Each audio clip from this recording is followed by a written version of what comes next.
study the motions you make when you set the table every day, I'll bet you'll find you're wasting a lot of energy. In fact, I'll bet there are better ways of doing almost everything around here. 40 seconds. Dans cette recherche, un ouvrier d'une usine de métallurgie a ouvert le bal à la fin du 19e siècle, Frederick Winslow Taylor. Ancien tourneur devenu contremaître, Taylor est confronté à ce qu'il appelle la flânerie systématique de ses subordonnés. Il y voit une mauvaise organisation du travail. De ces années d'observation, Taylor publie en 1911 un ouvrage, Principles of Scientific Management. Il invente un tout nouveau modèle, le travail découpé en tâches, chronométré, avec des ingénieurs qui pensent et des ouvriers qui exécutent.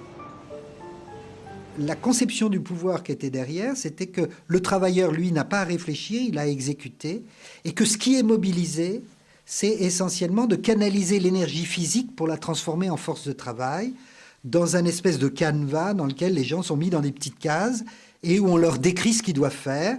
Et à ce moment-là, la préoccupation, c'est d'améliorer la rentabilité en accélérant le processus.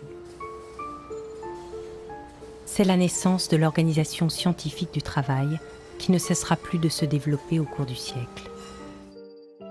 Mais c'est Henry Ford qui va bouleverser la production industrielle et l'organisation du travail en inventant le travail à la chaîne.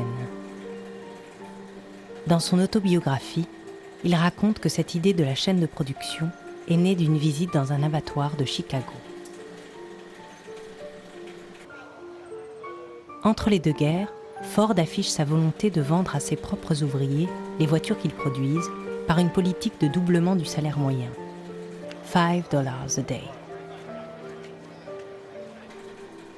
Il répond ainsi à un double objectif, stabiliser sa main-d'œuvre pour réduire les coûts de turnover et augmenter le pouvoir d'achat des ouvriers afin de stimuler leur demande en biens de consommation.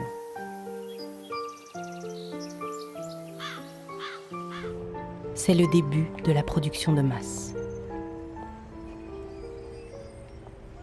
Ce paradigme fordiste ne cessera de se développer à travers le monde jusqu'à la fin des années 70, période à laquelle le toyotisme va commencer à s'imposer en Occident par l'intermédiaire d'ingénieurs américains de retour du Japon, convaincus qu'il y a là une manière de produire plus.